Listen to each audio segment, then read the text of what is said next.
Hello दोस्तों, मैं Alex amplifier से बात कर रहा हूँ। ठीक है, और आप मेरे सामने देख रहे हो ये इंडक्टर कोयल है जो क्लास डी में यूज़ होती है हाई फ्रीक्वेंसी के लिए। ठीक है, तो इसके बारे में आपको एक जानकारी देना चाहता हूँ, क्योंकि जितने भी यूट्यूबर हैं जो कोयल के बारे में जानकारी नहीं देते हैं कि कौन से सर्किट के अंदर कितनी यूएच की कोयल लगानी पड़ती है, उससे हमको आरएमएस मतलब जो वाटेज होते हैं, मतलब क्लास डी के जो बोर्ड के जो वाट होते हैं वो कैसे कैलकुलेशन होता है कि कौन सी कोर पे कितने वाट हमको लिख लेंगे। ठीक है, तो उसी के लिए मैं वीडियो बना रहा हूँ आपके लिए कि आपको कितनी की कोर पे और कितने टन पे और कितने यूएच बनेगी कोयल, और कितना लेंथ रहेगा इसके वायर का, कौन सा नंबर का वायर इसमें लगाएंगे हम। ठीक है, और कौन सी कंपनी का वायर इसके अंदर बेस्ट रहता है, मैं आपको इसी वीडियो के अंदर आप क्लियर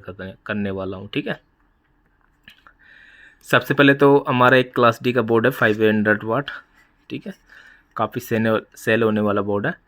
तो इसके अंदर सर्किट डायग्राम के हिसाब से आई फ्रीक्वेंसी में जो चलता है बोर्ड, ठीक है, आई फ्रीक्वेंसी में जो चलता है जिसमें सैनडिस्क कोर या माइक्रोमीटर यूज़ कर सकते हैं हम। तो ये सैनडिस्क कोर है सारी, और सभी आई फ्रीक्वेंसी के लिए कोर है।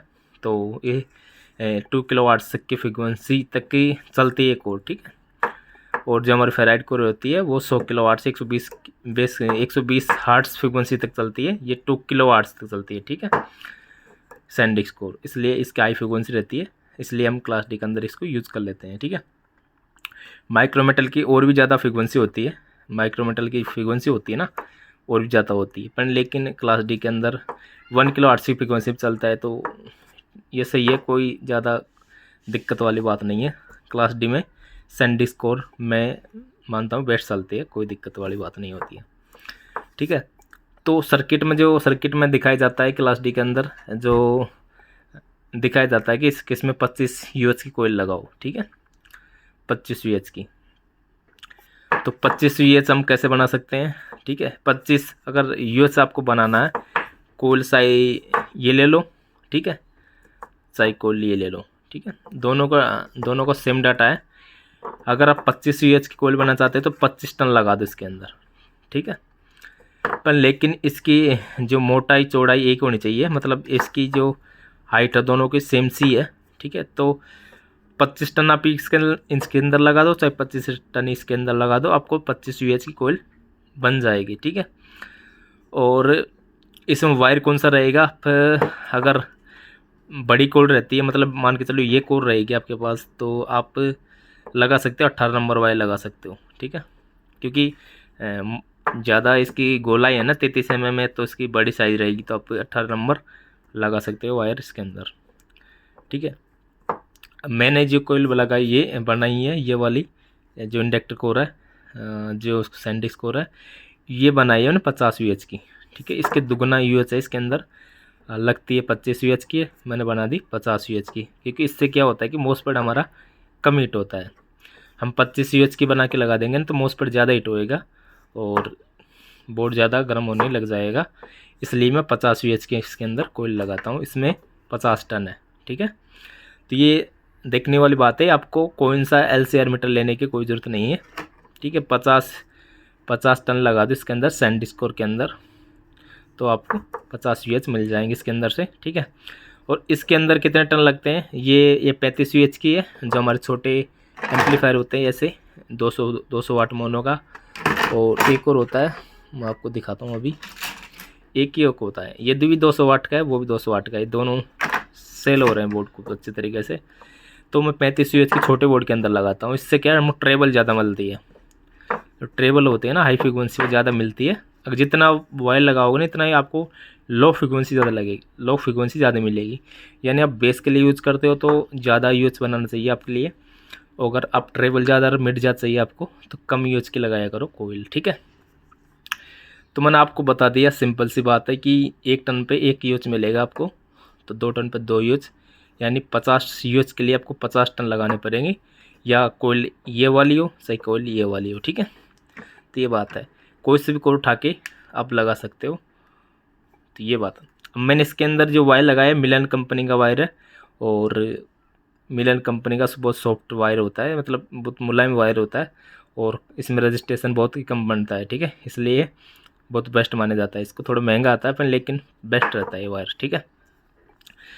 तो ये जानकारी थी आप लोगों के लिए और मैंने इसमें वायर यूज किया है 19 नंबर, ठीक है, 19 नंबर वायर है और सारी इंडक्टर के अंदर मैंने 19 नंबर ही लगाता हूँ, या 50 यूएच की बनाओ या 25 यूएच की या 30 यूएच की या 35 यूएच की, ठीक है। तो ये सिस्टम है, ठीक है, ये सिस्टम होता है इसके अंदर, तो आप बना सकते हो। और यह मैंने आपको जानकारी दी है। और मैं एक और बात बताना भूल गया आपको कि ये वाटेज कितना देगी, ठीक है। अब ये कोर है ना, आप मानते हो छोटी है 27 mm कोर है, पर लेकिन ये वाट 500 वाट तक का आराम से हमको मिल जाएगा इसके अंदर से, और 500 वाट तक कोई दिक्कत नहीं आएगी आपको, ठीक है। 500 वाट के बोर्ड के अंदर ही इस कोयल को हम लगा सकते हैं और इसमें 4 स्पीकर लगा दो जिसका 500 वाट लोड रहेगा, मतलब मान के चलो एक स्पीकर हम 150 वाट का लगाते हैं तो 600 वाट बनते हैं हमारे 4 स्पीकर के, ठीक है। तो 700 वाट तक का लोड इस पे कोयल पे हम दे सकते हैं आराम से। ये गर्म होती है ना, तो गर्म होने से आप घबराया मत करो कि गर्म हो रही है, गर्म होने से ख़राब नहीं होती एक और, ठीक है। ये इतना भी गर्म हो जाए कि आप इसको छू भी नहीं सकते, हाथ में लगा सकते हो, पर लेकिन ये ख़राब नहीं होती है, ठीक है। ऐसे कोई सिस्टम नहीं होता है ख़राब होने का इसके अंदर। तो गर्म होने से टेंशन मत किया करो, गर्म हो जाएगी कोयल, ठीक है। तो ये दे तो 500-600 वाट तक का लोड इस पे कोयल पे दे सकते हो आराम से। हमारी 50 यूएच की कोयल के अंदर 1000 वाट तक का हम लोड दे सकते हैं, मानी 300 वाट के 4 स्पीकर भी लगा देता है, कोई दिक्कत नहीं आती है। और 1000 वाट तक का लोड आप आराम से 2 ओम तक का लोड आराम से दे सकते हो इस पर, ठीक है। मान चलो आपने 200 वाट के या 250 वाट के 3 स्पीकर लगा दिए, आपने 4 स्पीकर लगा दिए, तो उसको वाटेज 1100 वाट तक हो जाता है। तो ये कोयल आराम से ले लेती है, ठीक है। गर्म ये भी होएगी, गर्म ये भी होएगी, सर्किट काम करेगा तो सब गर्म होंगे, ये मत सोचना कि गर्म नहीं होते हैं। क्लास डी के बोर्ड गर्म होते हैं, ठीक है, पर जितने क्लास ए बी का होता है ना, क्लास एच का होता है उतना गर्म नहीं होता है, कम होता है, पर लेकिन गर्म सारी चीज़ होती है। कोयल भी गर्म होएगी और मॉसफेट भी गर्म होंगे, पर ज़्यादा गर्म नहीं होंगे, ठीक है। तो ये बात है। तो आपको कोयल बनाना तो आ गया होगा, और किसी भाई को कोर चाहिए, ये कोर मिल जाएगी मेरे पास, और मैंने इसकी डाटा तो आपको बता दी है, ठीक है। ये 33 mm कोर भी है मेरे पास, ये वाली भी है। जो दिल्ली में बम्बई में जो प्राइस मिलती है ना, उसी प्राइस से 1-2 रुपये कम में सस्ते में मैं खुद दे सकता हूँ आप लोगों को, क्योंकि मैं डायरेक्ट फैक्ट्री से इंपोर्ट किया है माल को।